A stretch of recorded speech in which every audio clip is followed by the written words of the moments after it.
Hey everybody, welcome back to the podcast, the Project Investigation Collaboration, the collaboration podcast between the Veritas Project and Investigator Todd. And as always, we are here with our gracious host and the Wikipedia of the weird and the Encyclopedia Britannica of everything paranormal and the man with the best shirts in the paranormal game, Robert Curtis, founder of the Veritas Project. And I'm Investigator Todd Boyer. And welcome to the studio, the Linen Library down here in the home base of the Veritas Project. And welcome everybody. How's everybody doing this week? Glad you could join us. Yeah. Now, we're going to talk about this week something that Bob and I have been pushing off because we have had it up to here with this place. Yeah. And because Bob and I have both been tour guides at this place. Yeah. But obviously you guys haven't. Right. And this is considered in the top 20 most haunted places in America. Right. And I know I have been left alone in there by myself, not a single other person in the building.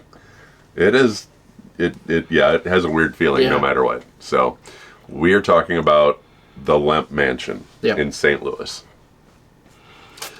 And there is a long history of the Lemp Mansion, and you guys all know about the Anheuser-Busch's, right? And the Anheuser-Busch, beer factory and all that. That's the big one. But guess what? The Lemps actually were in business before Anheuser-Busch and actually helped them get started. He gave them one of their lesser recipes. Right. One of the Lemps actually gave the Busch family one of their beer recipes that they didn't use often. Right. So they were big in the community. So that just shows you how far back we're going here that this Lemp family was around. So the Lemp Mansion was actually built in 1868 as a resident for William and his family, William Sr.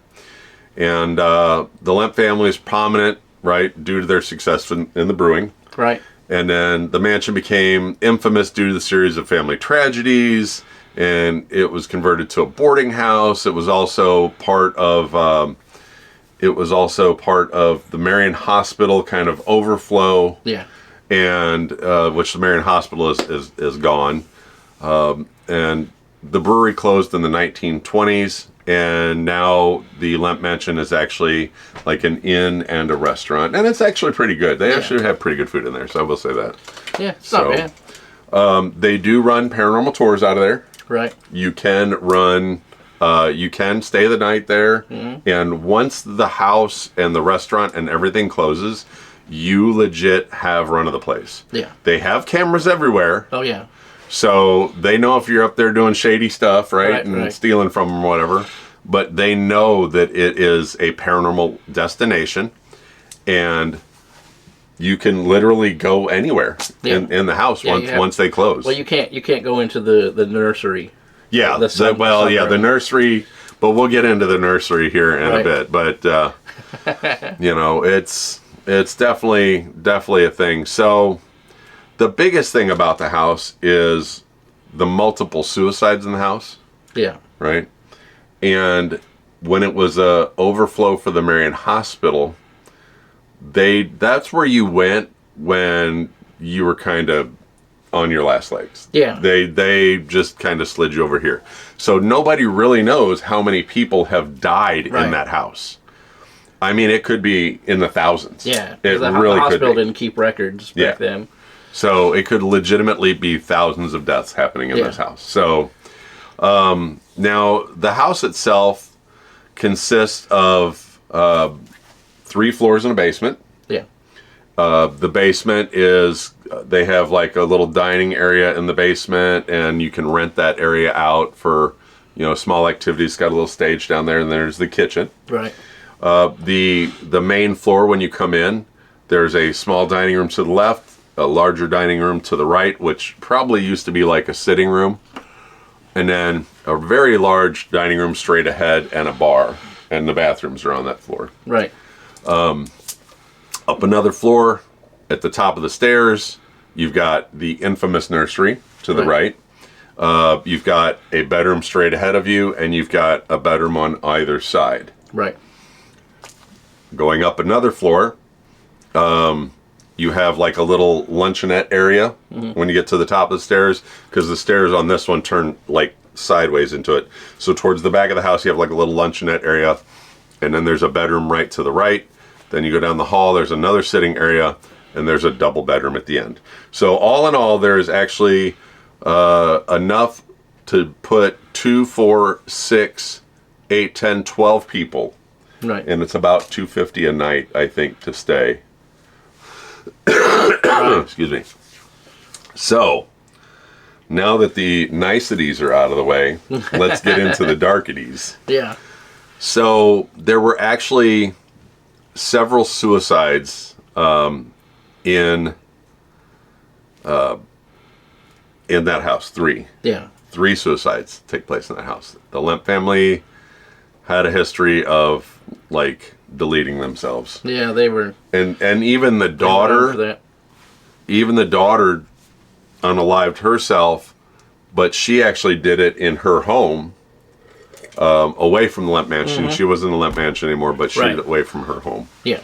So, now, like we were saying, the Lemps were really prominent, right, back then. They actually also owned, underneath the Lemp mansion was the Cherokee Caves. Yeah. So, and their brewery is literally not even a block away. It's like, what, 150 yards to the Lemp brewery. The Cherokee Caves came from the river, and you can come up the river, and the caves went under the brewery and under the house. The caves themselves, they had a swimming pool, a movie theater, like a game room, a stage, like everything. Like, they had this whole part, and they were known for their parties down in the caves. Right. Like, that was the thing. Now, that is all closed off. You can't get into there. No, and it's been in disrepair. Yeah, it's been decades. Yeah. So it's a muddy, sloppy mess down there. And the only thing that actually saved the caves in the Lemp mansion is because at the end of the street, there is a mansion that has the big columns and pillars and everything, and that was dubbed as historic architecture. So when I-55 was put in, they actually... I-55 was meant to come straight through Lemp Mansion, right through the Lemp Brewery, everything. But because of the historic architecture of that one, it saved everything else. So now 55 curls around and then curves back. Yeah. So that actually saved the Lemp Mansion from actually being destroyed. Because at that time, the Lemp Mansion was basically junk. Yeah, it was horrible. It was a flop house. Yep. And there was actually a fire there. And the fire chief said that the only thing that saved that building was that it was so filthy that none of the stuff in there would burn. It was too dirty to burn. Yeah, it was too filthy to burn. It was too greasy and wet and disgusting. And covered in dirt and everything. Yeah. So that just shows you how bad it was back then. But it's actually a really beautiful place now. It's really, really nice. And they've restored a lot of the what do you call that, where they paint the ceilings? The fresco. The fresco. Yeah, there's a beautiful painting in the dining rooms and stuff on the ceiling. It's really a gorgeous place to come visit.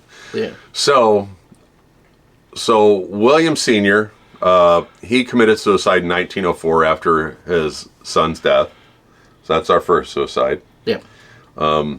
Then Lemp Jr., he took over the brewery and basically ran it into the ground. Yeah. And he unalived himself in 1922. And then the third one was Charles Lemp, another son, which he committed suicide in the house in 1949.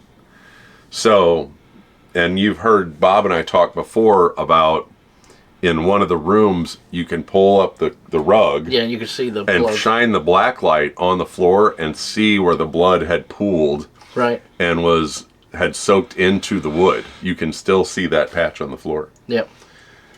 And that place is crazy, crazy haunted. Otherwise, we wouldn't be talking about it. Right. So much stuff that happened to me there. You know, personally happened to me in that place. That you want to tell them about the nursery? You want to tell them about the nursery? Yeah, the nursery.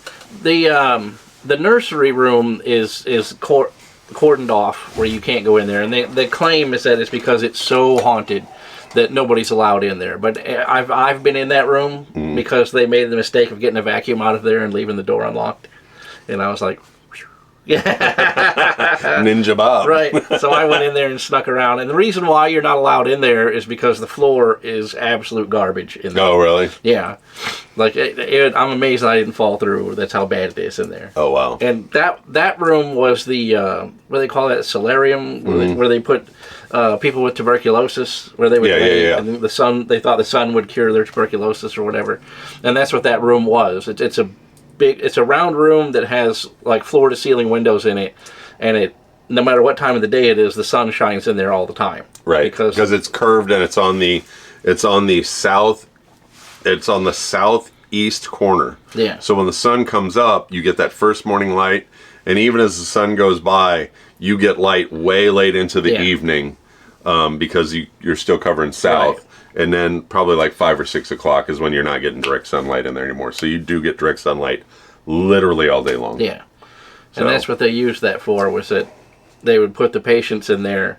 Originally the Lemps used it because, they were cheap and they didn't want to pay for lamp oil. You could have a room where it was sunny all day. Yeah. Then you could just hang out in there all day. Obviously you got free light, so.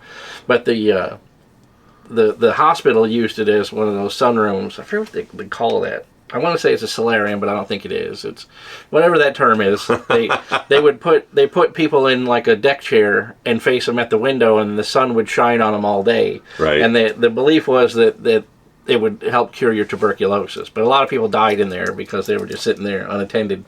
They would just pass away during the day. They would just take them out. So, the hauntings that go on there, right?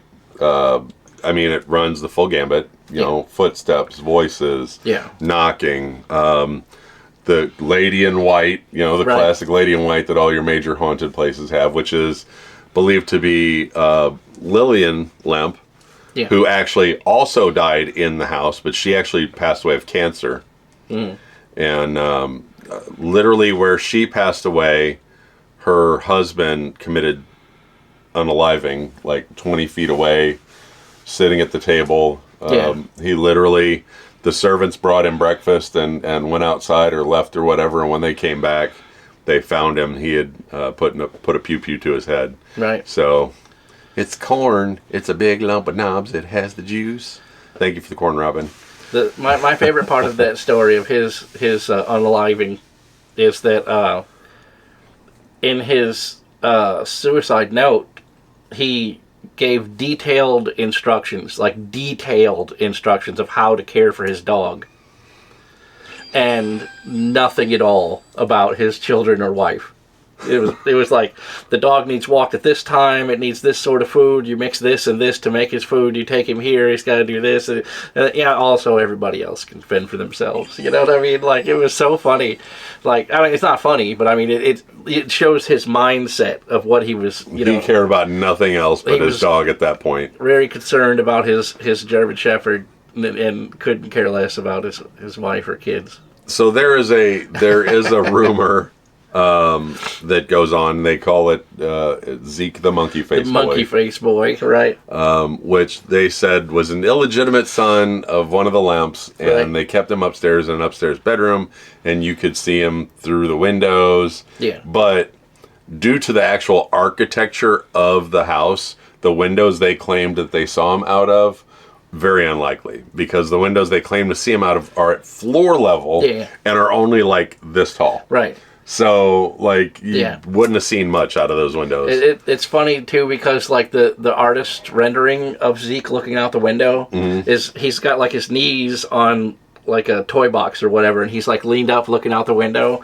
And when you go up there, you're like, what, the windows are on the floor. They legitimately are on the floor. You'd have to lay down and look out the window. It doesn't make any sense. You couldn't even sit and look sit on your elbows. You legitimately have to lay down. They literally are on the floor and about that tall. Right. So I have a Zeke the Monkey Face Boy story. Do you? Oh, I am all ears, good sir. And I hate that story because it's obviously bogus, because there's no birth certificate, there's no death certificate, there's no history of him. They lived right next to a school and a church, and there's no history of any Zeke the kid. It doesn't Right. exist anywhere. So let me get that out of the way first. Okay. Now, there's a servant staircase in the back that's really small, right? And I was taking pictures, and I leaned out over that staircase to get that cool spiral, Yes, that's photo, a cool right? picture. Because from the top, that's like 40 feet. Yeah, and It's it looks a really long cool. way down. It looks it's really a very neat. artsy photo. So I took my picture, and there was a black like shape in the picture, and I was like, "What the hell is that?" So I leaned over, and when I leaned over, at the same time I leaned over, I swear I saw like a Planet of the Apes looking person looking up at me. Yeah. No. And I was like, "What?" And you were like, what? Then you were like, no. Yeah, I'm like, somebody's fooling around. So I hurried up and went down the stairs, checked all the doors. The door of the kitchen was locked because they were having Right, food service, right. so that they didn't want the guests to go down that way. So the Yeah. door at the very bottom was locked. The door in the basement is always locked. So I went back up, and there was only one door in that whole column that was open, and that's like that little bathroom that goes off of it, and there's nobody in there. The bathroom's really cool. It has like a sink outside Yeah. the door. Yeah. Yep. But there was nobody in that stairway except for me, and I saw somebody lean out and look up, That's crazy. and I was like, "What is that?" So I ran down. Nope, not there. That is crazy. So we have given, Bob has given a ton of tours out of there. I gave Yeah. tours, 2 tours a night, 2 nights a week out of that place.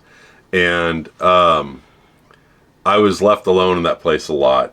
And it was, I mean, you'd think you hear people walking upstairs, you'd be downstairs, Oh, yeah. and you hear footsteps upstairs. One time I was giving a tour.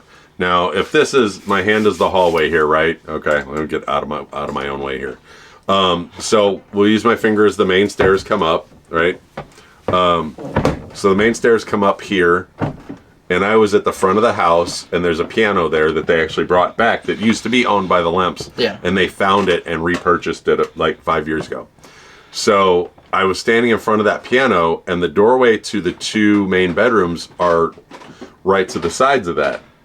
Well, I was going to talk about the 2 bedrooms before we went into them, and the whole crowd stopped like 6-8 feet in front of me. Like on the tour, it was like, oh man, it was a big tour. It was probably like 25, 30 people. You know, we tried not to go that big, but sometimes you do, because they'll be like, oh, we got 6 people in our group. Oh, we got 5 people in our group, you know, Right. so you end up with a big tour. So legit, they stopped, and the smell of cigar smoke went across the hall, and people smelled it in order as it moved across the hall. Like, That's and I've smelled it when we were given a tour before, and one of the other investigators was given the tour, and I was standing in the doorway, and I smelled it out in the, you know, like standing in the door, I'm like, smell cigar smoke, and specifically cigar smoke, not cigarette smoke, Yeah. cigar smoke. And William Lemp Sr. used to love to smoke cigars, so that's one of his, you know, big things is that cigar smoke, you know. Yeah. So Oh yeah. But one of the things that we always talk about with the Lemp, and I use it as like a reference when I explain to people why you can go to like a haunted barn in southern Illinois with the obelisk and it doesn't work. right, Right. Is because the spirits that are from the, 1700s, 1800s that live there have no idea what any of that electronic equipment is. So they have to be introduced to it, right? And then over time, they learn how to interact with it, or they kind of develop a sense for using it. But in the Lemp, there's an investigation in there every night, almost every night. Yeah, I would say at least every night. Like sometimes 3 or 4 a day. That are going on in there. Well, then you've got people that like would do exactly what we would do. You rent the place out, and then you investigate till 2 or 3 in the morning, and then you go to bed. You know, so there's legit like hours of investigating going on in that place, and I would say every night. Because there's at least somebody staying every night. So that's what we're saying. We could get a group together if because we always talk about getting a group together to come out here and investigate. Get a group investigation. We could probably get that Lemp Mansion for under $1,000 for the night, and have a large group investigation, which would be pretty good. Yeah, that'd be fun. They'd have a large group investigation. So break out the spirit box. heck yeah. So like Bob's saying, And what he was getting at is the more you investigate a place, the more the haunting becomes apparent because they learn how to communicate. Yeah, they learn how and to they use learn that how to equipment. be seen, and they learn how to use the energy in the place. Yeah. To be seen or heard or whatever. And that positive reinforcement Yep. makes them more apt to do that. So then they know, like, you can't see them if they go in your face and they're like, booga, booga, booga. But the corner of your eye can see them reflected in the mirror, though. Right. So then they'll hang out over there and try to do that, you know, or they'll use the spirit box or the obelisk, or they'll, you know. So we got, someone on the tour got a picture while I was giving a tour. In the basement, there's what they call an infinity mirror. There's a mirror on each side, right? So you can look in the one mirror and it just goes on forever because it's reflecting back. Right. Well, about 7 layers in, there's a silhouette that doesn't belong there. Oh, wow. So it was like, okay. That's the psychomantium that we had talked about that before, where there's a cool video on YouTube if you guys want to check it out. It's called the psychomantium, where they put 2 pictures of celebrities and the celebrities rotate, and then you look at the X in the middle, and as you're watching it, the faces of the celebrities get all distorted and look like demons and monsters, and their eyes are all like messed up or whatever. But you can look over and see that it's not really like that. It's how your eyes interpret your brain doesn't like mirrors. Right. Like if you stare in a mirror long enough, that's where all that stuff comes from like Bloody Mary and Candyman and all that kind of stuff. All that. Yeah. Like it comes from the fact that your brain legit doesn't like to look in a mirror. Have you guys ever looked in a mirror just, not, I'm fixing my hair, whatever, just stand there and look and stare at yourself in the mirror. Yeah. And you'll start to get almost like a little paranoid, and you'll be like, well, that's not fucking me, you know? Right. You're like, you start to get out there, so, you know. So that's how the psychomantium works, is you sit in a chair in front of the mirror looking at yourself, and then there's 2 more mirrors on the side that kind of reflect back, and then usually what they do is they put like 5 mirrors in there all the way around you, or 6, I guess, so that you can see 360 of yourself sitting in the chair. And then after so long, you start to hallucinate all of this outlandish stuff. And I read a story a couple weeks ago of a guy in a psychomantium who stayed there. He forced himself to stay there for over 24 hours. Oh, man. And he had whole out-of-body experiences in there. Like, isn't that crazy? He went into like a demon fire realm and like was introduced to all kinds of monsters, and things were on fire and everything. Wow. And he just was sitting in that chair while looking at a mirror, and his mind got bored, I guess, and just developed this whole outlandish thing. It was crazy. And these are psychiatrists too. It wasn't like people doing this in their house. It was a PhD doctor. So that's one of the things that, that's nice downstairs, but you've also got the last entrance to the Cherokee Caves down there. Right. But they've got it covered up, but you could open that and actually still go down in there. But so as far as the haunting of the place, don't just take our word for it. Ghost hunters investigated there. Most Haunted has been out there. Yep. And if you look up top 20 most haunted places in America, it is always on the list. It's always in the top 10, always. So it is the place to go. It's really a great place to go in the St. Louis area if you're really into the haunted and that especially kind of if you're starting out as a ghost hunter, and because like you could take all the tie-in stuff. Like I always say, whenever Ghost Adventures came out and they were like getting results, I went out and I bought the exact same spirit box from the same place they bought it from, so I could have the same lot number.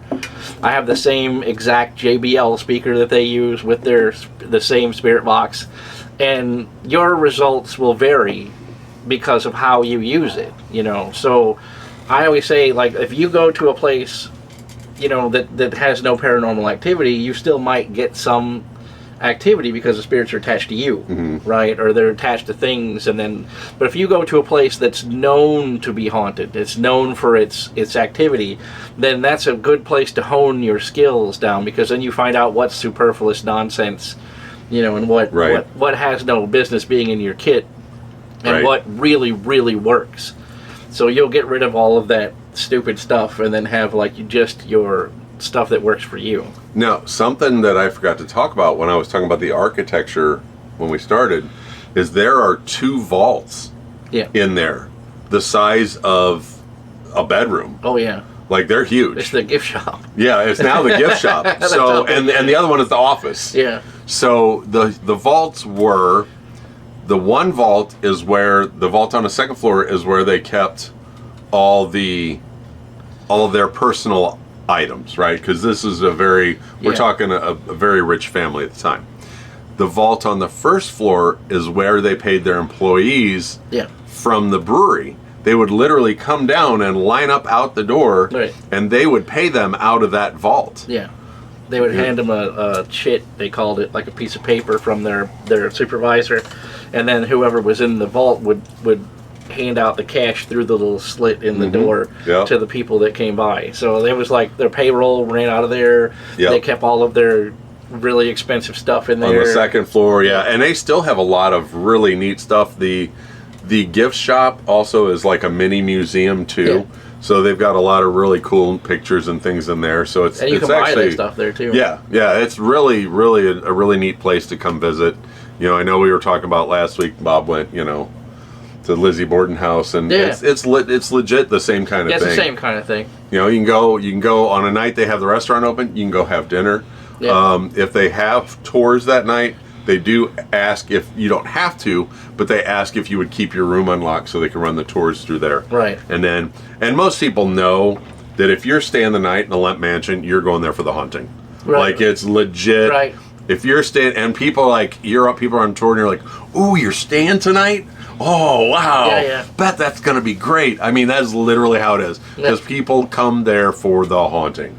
Yeah. Right? Right. So, I mean, and it is quite the thing. And now you could do a tour that actually adds into, you can go down the Lemp Mansion on the tour. Or not the Lemp Mansion, the Lemp Brewery. Yeah. You can go into the Bottle Works basement and stuff like that, which I've been down there a lot. And I've done a lot of EVP sessions down there, and it is not a friendly feeling place down there either. It's big and open, but is scary.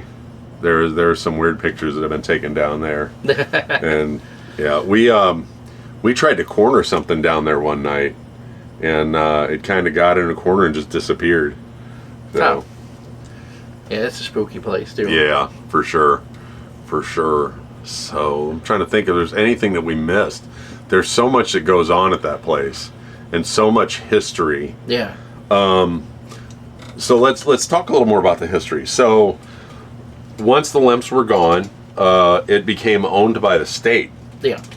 And then the state donated it to the Marion Hospital for the overflow. Right. Yeah. And at one point, like I said, there were so many people just dying in there, they didn't keep track. Mm-hmm. And then after it became a flop house, they actually, the rooms are huge. The bedrooms are massive. And they separated the rooms off, made partitions, and would literally have like 12 to 16 people sleeping in an area that's like 15 by 15. Oh, yeah. And have like 16 people sleeping in there, multi-bunks high. Rick, it's in St. Louis. Yeah. So, actually, if I could fly my drone up from the backyard right here, you can see it. That's how close. It's on the other side of the river from here. Yeah, we're close to it. It's right next to, if you're making a tour to St. Louis, you're coming in St. Louis, you can go to Anheuser-Busch, and then literally right across the street is the Lemp Mansion. Yeah. And the Lemp Brewery and all that. And they're trying to restore some of that. And they did have some part of the brewery actually fell down. Like a corner of it fell down a couple of years ago. But where was I? When I rabbit holed.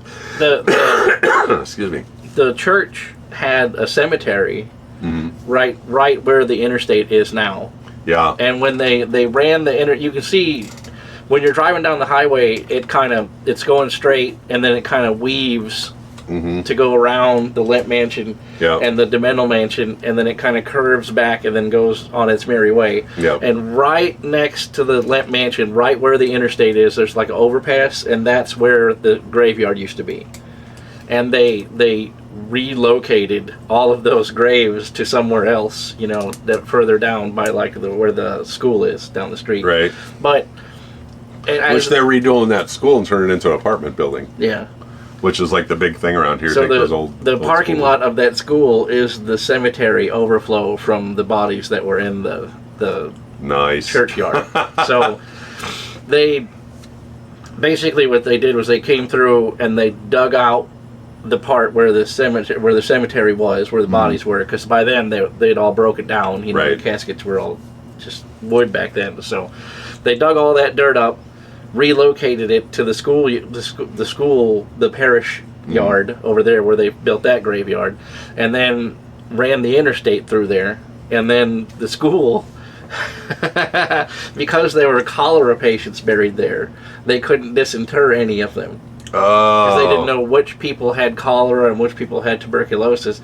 So they got rid of all the markers and then just paved the parking lot of the school over the top of the graves. So if you go through, I don't remember what the name of that school is, but if you it's right there. It's like 2 blocks away from the Lemp Mansion. If you look at their parking lot, you can actually see where it's sunken in a pattern where the graves were. Yeah. Nice. So it's not flat. It kind of has like a rolling tilt to it, right where every one of those graves is. Where over the years they've compacted a little more, over the years, and the parking lot isn't level because of where the graves are. And they couldn't dig them up because of the cholera, so they left them there. That's crazy. So, St. Louis history. Yep, St. Louis history. Yeah, that's some. Yeah, they got it bad back then with the cholera and stuff like that. Yeah. Like, they lost a lot of people back then. But, yeah, if you're making a trip out here, definitely come out and check it out. And then, of course, we're also going to push. This is not a one-trick pony. You can go over and hit Cahokia Mountains while you're here. Oh, yeah. Which we have discussed before on a different podcast, being one of the lost civilizations of the world. Right. Is literally a 15-minute drive from the Lemp Mansion. Oh, yeah. So you can check out those 2 things. What you could do, here we go, I've got it for you. You go in, you rent your room at the Lemp Mansion. You get in here during the day, you go over to Cahokia Mountains and hang out at Cahokia Mountains. You have some lunch, stuff like that. Dinner time comes around, you go have dinner at the Lemp Mansion. You do your overnight investigation, and you sleep it off and head out the next morning. There you go. And you got a day trip for you. Perfect day trip. That would be an amazing day trip. Yeah. When you go to the Cahokia Mountains, there's a fantastic Mexican restaurant right down the street. There you go. Even better. Now you got your lunch. It looks terrible, but if you know anything about Mexican food, the ones that look terrible, the ones that look awful have the best food. It does too. It's a really good place. So thank you guys for joining us. Bob and I have had our fill with the Lemp Mansion simply because we've said the history 8 million times. That's why we don't talk about tours. it a lot, because we've been there, done that with that place. But it's one of the most 10 most haunted places in the country, 20th in the planet. Right. And we live right. Yeah. Literally, we could. Well, the funny thing is where we're at, we have the Mississippi River between us, so we either go to downtown St. Louis, then come back, or probably would be faster go that way towards downtown. Yeah. Or we go towards where I live and then go north. Right. And either way. that'd be an easier drive. My way would be an easier drive, but your way would be faster. Yeah. So 6 of one, half dozen the other, because it is literally straight across behind us over here. So, like I said, thanks for joining us, guys. Yep. Don't forget that we do these podcasts live on TikTok on Sunday mornings usually. Mm-hmm. And then on Monday mornings, Bob will be back on TikTok live editing the podcast, throwing in some pictures. And I'm sure we've got 8 bajillion pictures that we could throw into this one. Oh, yeah. So... public domain pictures, and mine. If you want some of mine, I mean, there's probably enough public domain pictures out there for everybody. And I'm sure if you guys look up the Lemp Mansion, you'll find a bazillion pictures too. But so tomorrow live with Bob doing the editing. Yep. I'll join him and we'll chew the fat for a while, and you guys come in. It's a little more relaxed setting, and then the podcast will be up on YouTube by 1:00. And Bob, what was the good news that you told me last week when you uploaded the podcast? Oh, that we YouTube, in the creators forum on YouTube, they talk about how that you've made it into like the consideration of being an actual creator, right? A creator, and the way you know that is because when your uploads, they start prioritizing your uploads, right? That's like your first your first clue that they're like the inner workings of the algorithm are watching your channel. And usually, if I upload a 30-minute 4K video, it takes like an hour and 40 minutes, or maybe almost like 2 hours sometimes, depending on what my connection is. And last week's upload was like 12 minutes.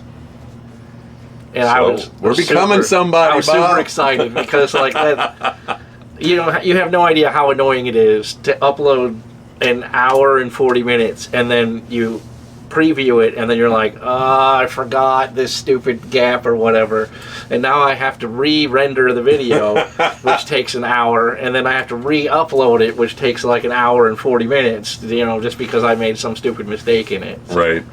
So a lot of times if you watch one of our videos and you're like, why did they leave that mistake in there? It's because I don't have 4 hours of my life to go in and fix it. You know what I mean? Like, I have stuff I got to do. But absolutely go check out the Lemp Mansion. Check out Bob tomorrow doing the edit. Yeah. We're here every week. And if you guys have something you want us to talk about, leave us a comment. Yeah. We will absolutely talk about it. We'll do come in on the research. live. Yeah, we'll do research. We'll talk about it. We like to dip our toes in and give you guys an idea of what's going on, and then we encourage you to go out and do your own research, because if we tell you what to think, no new no new theories come out of it. Yeah. If we tell you what to think, that you won't have a new theory on your own, and we want you to have a new theory, because that's what makes the science grow. There you go. And that's what makes ghost hunting grow. So somebody asked me the other day about the Matrix. And they're like, well, why do you think we live in the Matrix? I'm like, I never said we lived in the Matrix. I just put you in the theory. And I supported it with evidence that I've seen personally of things that fit in the Matrix, right? I'm not saying that you're hooked to a machine in a tub of goo somewhere, right? What I'm saying is that that's the theory, and then I have evidence that also supports that theory. Now, I don't believe it. Right, because we're people in this space, and you know what I mean. So, but at the same time, I'm presenting a theory to you, and then you can see for yourself what the theory is. high fire. So, right? So do your own homework. Do your homework. Give you that, Bob. Even though we don't have it, we don't have the glasses. We're gonna have to cover our eyes. So thank you guys for joining us again, and we will catch you next week. And don't forget that if you can, you want to get a hold of Bob or I, our emails are at the end. Yep. Don't forget the Patreon. We have 3 Patreon members we got 3 now. patrons. So if you want to jump on the Patreon and get immortalized in the podcast, we will add your name to the Patreon. Yep. It'll be there forever. Patreon slide, you'll be there forever. You'll be immortalized with us. And all the socials, all the socials are as Curtis or the Real Veritas Project or the Veritas Project, and everything of mine is Investigator Todd. And I think that's it. I think we got everything. Yeah. Got everything. All right. So thank you once again, guys, and remember to stay curious and find the truth. And we'll catch you next time if you remember. If you remember, but you won't.